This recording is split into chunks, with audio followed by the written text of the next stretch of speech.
বন্ধুর লাশ নিয়ে অ্যাম্বুলেন্সে করে তার গ্রামের বাড়ি যাচ্ছি। সময় কাটানোর জন্য ফোনটা বের করলাম। ঠিক সেই মুহূর্তেই মোবাইলে একটা মেসেজ আসে। আমার সামনেই আমার প্রিয় বন্ধুটি কফিনের মধ্যে লাশ হয়ে পড়ে আছে। মেসেজ করেছে আমার সেই মৃত ফ্রেন্ডের গার্লফ্রেন্ড অবন্তী। আমি মেসেজগুলো পড়া শুরু করলাম। ফাহাদ, আমাকে মাফ করে দিও। আমি যেই বাবার চোখের দিকে তাকিয়ে কখনো কথা বলতে পারিনি, সেই বাবা যখন অসহায়ের মতো আমার সামনে দুই হাত জোড়ে কান্না শুরু করতে লাগলো, তখন সেই বাবার ভালোবাসার কাছে আমাদের ভালোবাসা হার মেনে গেল। তাই আজ 11 দিন ধরে আমি অন্য মানুষের স্ত্রী। তোমাকে কথা দিয়েছিলাম জীবনের শেষ সময় পর্যন্ত তোমার সঙ্গে থাকবো। আমার সব সময় ভয় হতো যে তুমি আমাকে কষ্ট দেবে, হয়তো আমাকে ছেড়ে অন্য কাউকে বিয়ে করবে। অথচ দেখো, আমি তোমাকে কষ্ট দিলাম, আমি তোমাকে রেখে অন্য পুরুষকে বিয়ে করে ফেললাম। জীবনটা বড়ই অদ্ভুত, তাই না? তোমার কি মনে আছে আমি তোমাকে কাঁদতে কাঁদতে বলতাম আমাকে কখনো ছেড়ে যাবে না? তো তুমি হাসতে হাসতে উত্তর দিতে, আমি তোমাকে কখনো ছেড়ে যাব না, তুমি আমাকে ছেড়ে গেলে যেতে পারো। তখন আমি অনেক রাগ করতাম, কারণ আমি তো তোমাকে পাগলের মতো ভালোবাসতাম। তুমি নেই এরকম কোনো পৃথিবী আমি কল্পনাও করতে পারতাম না। অথচ দেখো, আজ অন্য কেউ হচ্ছে আমার সামনে। রোজ তার সাথে আমাকে ঘুমাতে হয়, ঘুম থেকে উঠে তার মুখটাই আমাকে দেখতে।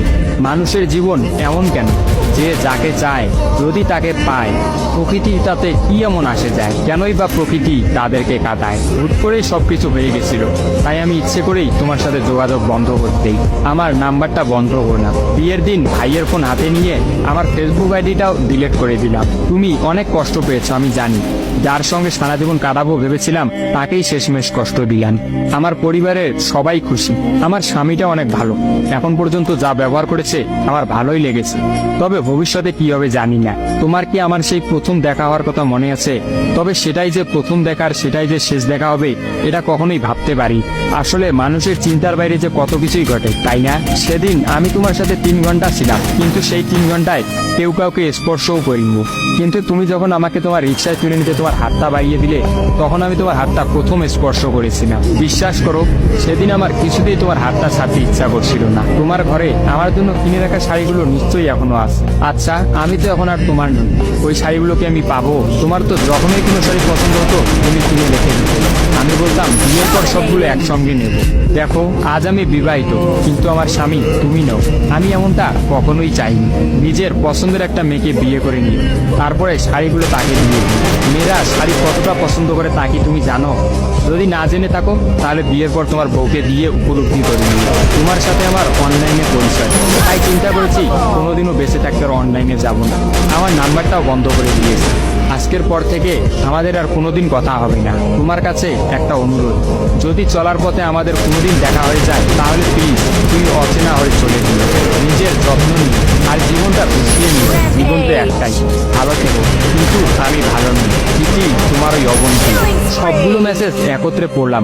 আমার সামনে চিরনিদ্রায় শুয়ে আছে ফাহাদ। অবন্তী পরপর 5 দিন অনলাইনে আসেনি এবং ফাহাদের সাথে কোনো যোগাযোগ করেনি। তখন এক রাতে অফিস থেকে ফিরে ফাহাদ রাগ করে তার ফোনটা আসার গিয়ে ভেঙে ফেলে। ভাঙা মোবাইল আর ঠিক করা হলো না। ফাহাদ তার সিমটা আমার ফোনে ইনস্টল করে। জরুরি কোনো কল এলেই একমাত্র ফাহাদকে দিতাম। আর ফাহাদ রাগ করে বলল, যতদিন না পর্যন্ত অবন্তী আমাকে SMS করে ততদিন পর্যন্ত আমি আর নতুন ফোন কিনবো না।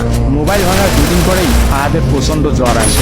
একদিনের মধ্যেই ফাহাদকে হাসপাতালের মধ্যে ভর্তি করলাম। ডাক্তার পরীক্ষা নিরীক্ষা করে বলল ফাহাদের ডেঙ্গু জ্বর হয়েছে। তবে চিন্তার কোনো কারণ নেই, ডাক্তারের কথা বিশ্বাস করেছিলাম। কিন্তু ডাক্তার তো সবকিছু খবর জানেন না, যিনি জানেন তিনি হচ্ছেন সৃষ্টিকর্তা। ফাহাদের হয়তো এই জ্বরকেই মৃত্যুর একটা ওসিলা বানিয়েছিলেন। যেই ডাক্তার বলেছিল চিন্তার কোনো কারণ নেই, আজ সকালে সেই ডাক্তারই ফাহাদকে মৃত ঘোষণা করলো। ফাহাদের আর জানা হলো না অবন্তীর কথা। আমিও অনেক ভেবে সিদ্ধান্ত নিলাম অবন্তীকে আর ফাহাদের মৃত্যুর খবরটা জানাবো না।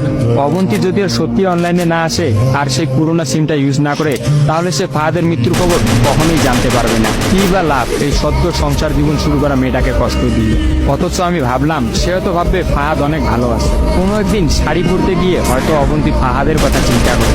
সে হয়তো ভাববে ফাহাদের কিনা শাড়িগুলো হয়তো তার স্ত্রী পরে রোজ তার সামনে আসে, কিন্তু ফাহাদের সাদা কাফন পরে কবরে যাওয়ার ঘটনাটা না হয় তার অজানাই থাকে। আমি ফাহাদের নাম্বার থেকে অবন্তীর ফোনে একটা মেসেজ দিলাম, আমার জন্য ভেবো না, স্বামীর সাথে নিজেকে মানিয়ে নেওয়ার চেষ্টা করো। বিবাহ বন্ধন জীবনের সবচেয়ে বড় একটা বন্ধন, ভালো থেকো আর স্বামীকে ভালোবেসো। অবন্তী রিপ্লাই দিল, এত সহজে ক্ষমা করে দেওয়ার জন্য অনেক ধন্যবাদ, আর মেসেজ দিও না, বিদায়, চির বিদায়। আমিও মোবাইলটা পকেটে রাখলাম। অ্যাম্বুলেন্স তো ততক্ষণে ফাহাদের বাড়ির সামনে পৌঁছে গেছে। কফিনে রাখা ফাহাদের মৃতদেহটা নেওয়ার জন্য সবাই দাঁড়িয়ে আছে। আমি ফাহাদের কফিনটা